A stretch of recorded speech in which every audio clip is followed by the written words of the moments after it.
Okay, so this is Droofus the dragon. And are you guys ready to find out how he ended up here? This book is called How Droofus the Dragon Lost His Head. It's by Bill Peet and was published by Houghton Mifflin Company.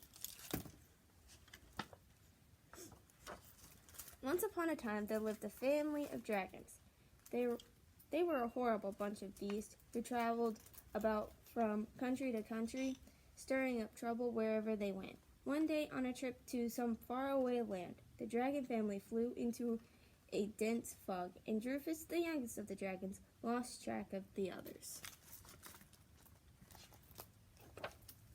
Droofus kept circling about in the endless gray clouds, calling and calling in the squeaky small voice until at last he was too weary to flap his wings. Then the little dragon gave up and went gliding down to land on a mountainside and crawled into a cave, where he curled up in a corner to sleep through the night. Droofus awoke the next morning feeling very lonely and ever so hungry, so he left his cave to find something for breakfast. Droofus was just 4 years old, and at that age, dragons feed on small things like grasshoppers and beetles. But he was searching the tall grass near the cave. He came across a grasshopper struggling helplessly in a spider's web. The spider was all set to pounce, but suddenly Droofus snatched the grasshopper out of the web. For a long while, Droofus held the grasshopper by one leg, wondering what to do. How could he eat someone just after saving his life? It didn't seem right, so he finally set the grasshopper free. After that, Droofus gave up eating grasshoppers and beetles and all other things that hopped or crept or crawled. As much as he disliked it, the young dragon took to eating grass. "It tastes awful," he said after one mouthful, "but I'll just have to get used to it." And sure enough, the more grass he ate, the better he liked it. Pretty soon, Droofus found that grass so tasty he was stuffing it down by the fistful. And in a surprisingly short time, the grass-eating dragon grew into a giant of a monster, a huge scaly brute with a long pointed tail and a big leathery bat wings. "There's too much of me now," grumbled Droofus. "I'm one big overgrown lunk with nothing to do but eat and sleep." Then he remembered his wings. He hadn't been on a flight since he was 4 years old, the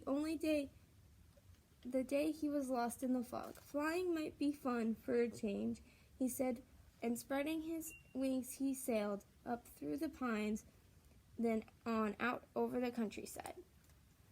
It was a perfect day for flying, so sunny and clear he could make out every haystack that dotted the fields far below. He could see cows in the meadow, ducks in the pond, and a cart traveling along a yellow ribbon of a road past the farmhouses.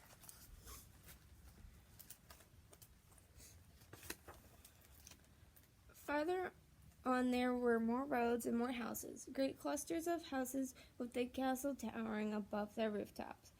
It was the castle of the king, and the king was out on a balcony to enjoy the beautiful morning. "Great Gazookins," he cried when he caught sight of Droofus. "A dragon! A whopper of a dragon!" And the king watched in amazement until the dragon had sailed away to disappear in the forest high on the mountainside. "What a marvelous thing it would be," he said, "to have that giant dragon's head on the wall of the great hall," and the king offered a reward of 100 golden quadruples for the dragon's head, which was a lot of money in those days. That same afternoon, every brave knight in the kingdom rode up the mountainside in search of the giant dragon. Droofus was resting against a tree with the clumpity-clump of a horse's hoofs and the clankety-clank of armor reached his ears. The 2-ton dragon was much too weary from his a sightseeing trip to go flying again. So he scurried back into his cave to hide. The knights were looking for a cave with bones scattered about the entrance, but if they had gone all the way into one of them, they would have found Droofus. After one peek into Droofus' cave, they hurried on up the mountainside, peeking in all the other caves as they went. The knights searched for months, peeking into hundreds of caves, but not one of them had the look of a dragon's cave, so at last they gave up in despair. The dragon's hideout would have remained a mystery if a lamb hadn't gone astray one evening. The lamb had wandered into the pine forest on the mountainside, and before long a farm boy came, looking for her. Lighting the way with a lantern, the boy followed the lamb's trail. Small bits of wool had caught the brambles here and there. When he came to the cave, he raised his lantern to peer inside. At first, there seemed to be nothing in the cave but rabbits, and then farther back in the dark he spied a small white blob. It was the lamb, curled up beside a scaly, pointy dragon's tail, and looming up to the roof of the cave he was the rest of the dragon, sound asleep and snoring. "Here, Flossie, come on, Flossie," the boy called softly, carefully not to awake the dragon. The lamb finally raised her head, then hopped to her feet and came trotting out of the cave, and the boy and the lamb went scampering away through the forest. Halfway down the mountain, they met the boy's father, and he was very angry. "How many times must I warn you," he growled, "to stay out of the woods after dark?" "But I had to find Flossie," said the boy, "and you'd never guess where. She was sleeping in the cave of a dragon." "A dragon," stammered his father. Are you sure? A giant of a dragon," said the boy. "Why, son, did you know there's a reward for his head? 100 gold quadruples. The king's knights have been searching the mountain for months. If you led the knights to his cave, I'm sure you would get at least part of the reward." "I can't do that," said the boy. "If he wouldn't hurt my lamb, then he must be a good dragon, so I'll never tell anyone where he lives."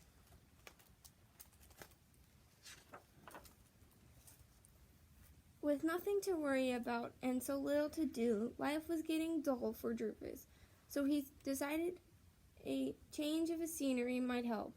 One day he said goodbye to his cave and took off on a trip to most anywhere. However, he picked the very worst day for flying, and before he knew it, Droofus was caught in a storm. He wheeled around his head back to his cave, but too late. The fierce wind twisted his neck and tail, ripped at his wings, and sent him tumbling backwards into the clouds. The dragon battled the storm until his wings were tattered to shreds.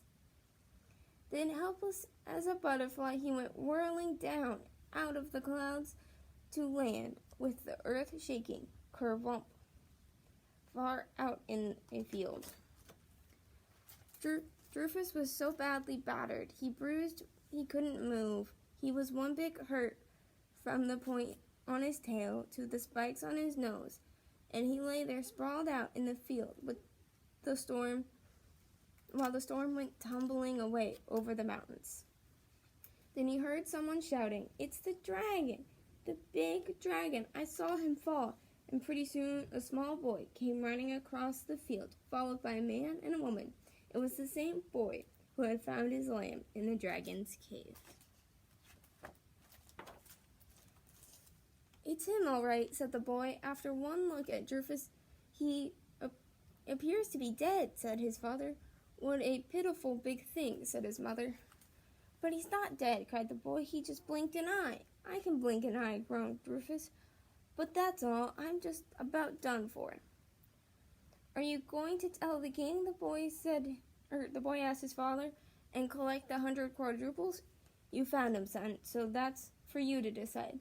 "He's a good dragon," said the boy, "and if I take good care of him, he might get well." Droofus was covered with a straw stack to keep him from chilling during the night, and every day the boy brought him bunches of fresh grass and a tub of fresh water, and every day the dragon felt a bit better. "What makes your father so sad?" said Droofus one day. "Because we're so poor," said the boy, "and the reason we are poor is because of all these big rocks. They take up so much room, there's not much left to grow anything. We've tried every which way to get rid of them, but with everyone on the farm all pulling and pushing at once, we can't budge even one of the rocks." "That is enough to make anyone sad," said Droofus. Early one morning, long before the first rooster crowed, Droofus burst out of the straw stack, feeling as fit as ever, and just as good as new, except for his wings. They were still so badly tattered they were useless, but the wings didn't matter.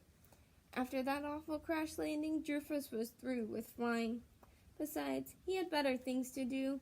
Seizing the nearest boulder with his powerful claws, he jerked it off the ground and then carried it away to the far end of the field, where he dropped it kerblump. "It was easy," said Droofus. "The next time he carried 3 rocks, then 4 and 5, stacking them all into one pile. When the poor farmer stepped out of the door of his cottage that morning, the land was half cleared, and he let out a whoop that could be heard for a mile. "I told you he was a good dragon," said the boy. "He's a great dragon," the father cried, tossing his hat high into the air. By noontime, Droofus had piled every last rock into one big pyramid. At last the land was clear, and the happy farmer hitched his donkey to a plow and set out across the field. "If that's what you call plowing," said the dragon, "I can do that too." Jabbing his pointed tail deep into the ground, Droofus went trotting along, leaving a deep furrow, pulling up the weeds and eating them as he went. After the plowing was done, he helped plant the wheat. He hauled logs from the forest, and using his long jagged tail for a saw, he cut enough firewood in one day to last the whole winter. When he ran out of things to do, he stood in the wheat field with his great arms outstretched, serving as a very fine scarecrow. "He's worth a lot more than 100 quadruples," said the happy farmer. "He's worth 1,000, but the happiest of all was Droofus. At last he had become something useful, not just a big lunk of a thing. He no longer worried about the king's knights coming after him. The farm was so far out in the country, hardly anyone knew it was there.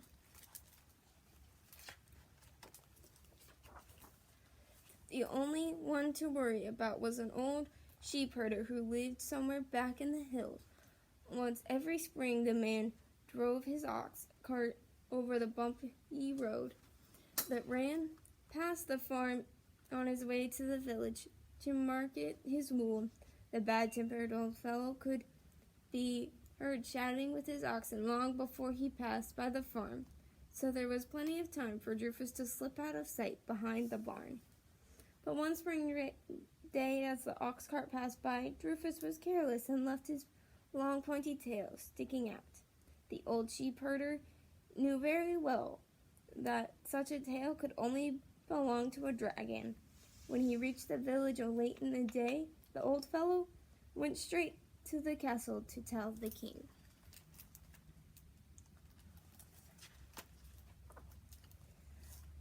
The next day, the king and his knights came riding up the road on the farm on their great war horses and armed with swords and launches. Droofus knew there was no use in hiding. They had heard he was there, or they wouldn't have come. So he stood out there in the field while the farmer and his son ran out to meet them.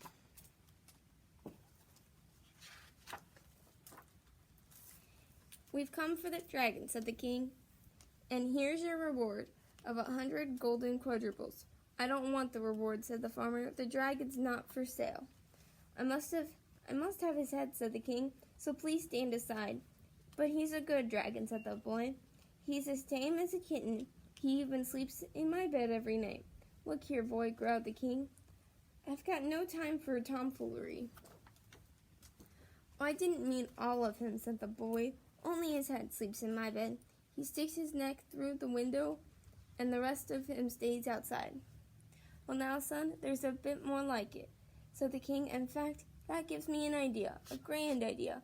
I'll borrow your dragon just for a special occasion, and I'll pay you 20 quadruples each time. What do you say to that? It's up to the dragon, said the boy. Make it 30 quadruples, said Droofus. Then 30 it is, said the king. Droofus made his first visit to the king's castle on the 18th day of April, the day of the grand spring festival. People came from miles around, crowding into the great hall, which was splendidly bedecked with banners and streamers and festoons of flowers. High up on the wall, a great dragon's head appeared through an elegant window framed in gold. A happy, smiling dragon's head that brought cries of surprise and squeals of delight and sent the crowd into a jolly, frolicsome mood. Soon they were all singing and dancing to the music of trumpets and flutes, and the spring festival was going full tilt. The dragon was so carried away at the merriment, he suddenly burst into a song with a booming, ear-splitting voice that rocked in the rafters and drowned out all the trumpets and flutes before he finally caught himself. In the excitement of Droofus the dragon lost his head, but only for a moment.